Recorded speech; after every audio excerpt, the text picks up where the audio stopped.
Le thème d'aujourd'hui, Jésus-Christ de Nazareth, le Fils de Dieu et la vérité.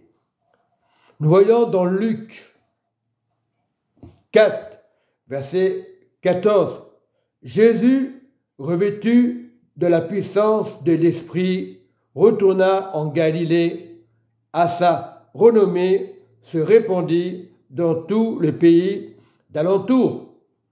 Il enseignait dans la synagogue, il était glorifié par tous. Le verset 16, il se rendit à Nazareth où il avait été élevé et selon sa coutume, il entra dans la synagogue le jour du sabbat. Il se leva pour faire la lecture et on lui remit le livre du prophète Isaïe. L'ayant déroulé, il trouva l'endroit où il était écrit. Le verset 18 nous montre « L'Esprit du Seigneur est sur moi, parce qu'il m'a oint pour annoncer la bonne nouvelle aux pauvres. Il m'a envoyé pour guérir ceux qui ont le cœur brisé, pour proclamer aux captifs la délivrance, aux aveugles le recouvrement de la vue, pour renvoyer libres les opprimés, pour publier une année de grâce du Seigneur. Ensuite, il roula le livre, le remit aux serviteurs et s'assit. Tous ceux qui se trouvaient dans la synagogue avaient les regards fixés sur Jésus. Verset 21. Alors, il commença à leur dire, aujourd'hui, ces paroles de l'Écriture que vous venez d'entendre et accompli. Il fallait que Jésus accomplisse cette Écriture. Il l'accomplit aujourd'hui par le Saint-Esprit. Et tout lui rendait témoignage. Il était étonné des paroles de grâce qui sortaient de sa bouche. Il disait, n'est-ce pas le fils de Joseph? Il se pose des questions. Jésus leur dit, sans doute vous m'appliquerez ce proverbe, médecin, guéris-toi toi-même. Et vous me direz, fais ici, dans ta patrie, tout ce que nous avons appris, que tu as fait à Capernaum. Verset 24. Mais, ajouta-t-il, je vous le dis en vérité, aucun prophète n'est bien reçu dans sa patrie. Lorsque c'est la vérité, c'est normal. Je vous le dis, en vérité, il y avait plusieurs veuves en Israël du temps d'Élie. Lorsque le ciel fut fermé 3 ans et 6 mois, et qu'il y eut une grande famine sur toute la terre. Verset 26. Et cependant, Élie ne fut envoyé vers aucune d'elles, si ce n'est vers une femme veuve à Sérépha, dans le pays de Sidon. Il y avait aussi plusieurs lépreux en Israël du temps d'Élisée, le prophète, et cependant aucun d'eux ne fut purifié, si ce n'est Naaman le Syrien. Verset 28, ils furent tous remplis de colère dans la synagogue.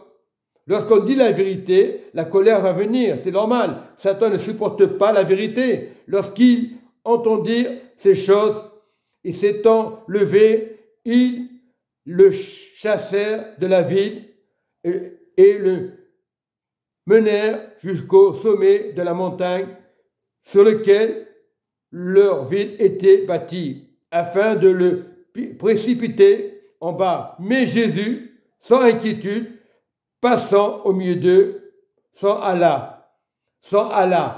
inquiétude. Lorsque tu as la vérité, pourquoi te mettre en colère? Lorsque le peuple de Dieu, les religieux se mettent en colère, laisse parler. Mais prions aujourd'hui, ce temps est merveilleux. ce temps que le Seigneur doit venir, en ce temps de la fin, prions, ne cherche pas à être religieux, à être meilleur que les autres. Jésus était humble de cœur. Jésus était vérité. C'est pour ça que les scribes, les pharisiens ne supportaient pas la vérité. Ils pensaient qu'ils avaient la vérité. Et c'était la vérité de l'ennemi en réalité. Lorsque tu dis une vérité, tu donnes un cœur, quelqu'un qui est malade, fatigué, opprimé. Parlons du Seigneur Jésus. Jésus n'est pas religieux. C'est pour ça qu'aujourd'hui, il y a des guerres de religion. Jésus est le chemin, une vérité qui mène dans le pan de Dieu. Il est le cœur éternel. Aujourd'hui, il y a beaucoup de religieux. Les témoins de Jéhovah, ils sont habitués. Ils ne reconnaissent pas que Jésus fait des miracles encore aujourd'hui. C'est ça le problème. Satan a mis un voile dans les yeux et ils connaissent la parole parce que Satan connaît la parole à sa façon. Satan n'a pas de cornes. Et aujourd'hui, les gens sont aveuglés. Lorsqu'on parle de Jésus, le Fils de Dieu, celui qui a fait des miracles et des prodiges, c'est le seul prophète qui a fait des miracles. Aucun prophète n'a fait des miracles comme Jésus. Ni Abraham, ni Moïse. Moïse écoutait dans ses oreilles. Abraham écoutait dans ses oreilles, dans son cœur, la vérité. Les Écritures viennent du prophète Jésus. Jésus est le seul docteur. Mais si tu ne fais pas confiance au Seigneur, tu ne peux pas accepter les miracles de Jésus. Et aujourd'hui, c'est pareil. Nous sommes des religieux. Les témoins de Jéhovah sont devenus des religieux. Ils connaissent les versets par cœur, mais ils ne connaissent pas vraiment Jésus. Il n'y a pas que les Jéhovah. Beaucoup d'aujourd'hui n'ont pas le cœur avec Dieu. Toutes les religions n'ont pas le cœur avec Dieu. Autant des scribes, des pharisiens qui se prenaient pour des dieux. Et aujourd'hui, on dit, j'ai la vérité, va dans mon assemblée. C'est faux. C'est Jésus-Christ de Nazareth. Il est mort pour l'humanité. Il est mort pour les musulmans, pour les catholiques, pour les protestants. Mais Satan a aveuglé certains religieux. On est trop religieux. Et Dieu marche selon sa vérité aujourd'hui. Nous devons être l'encre du Saint-Esprit en profondeur. C'est pas connaître la Bible par cœur. Si tu n'as pas le verset dans ton cœur, peu importe le religieux, tu peux t'appeler adventiste, catholique, protestant, témoin de Jéhovah. C'est des étiquettes, n'est pas bon dans nos vies. Nous sommes habitués, nous parlons de Dieu, mais à l'intérieur, nous ne sommes pas avec Dieu. Nous sommes des religieux. Et lorsqu'on dit la vérité, ça va fâcher quelqu'un. Une personne qui est habituée à sa religion, elle va se fâcher. C'est comme les scribes, les pharisiens. Des fois, on est pire que les scribes, les pharisiens. C'est vrai qu'il y a des guerres. Mais la seule paix qui viendra dans le monde sera abolie par Jésus-Christ de Nazareth, le seul qui peut sauver l'humanité entière. Soyez bénis, mes frères et sœurs. Amen et amen.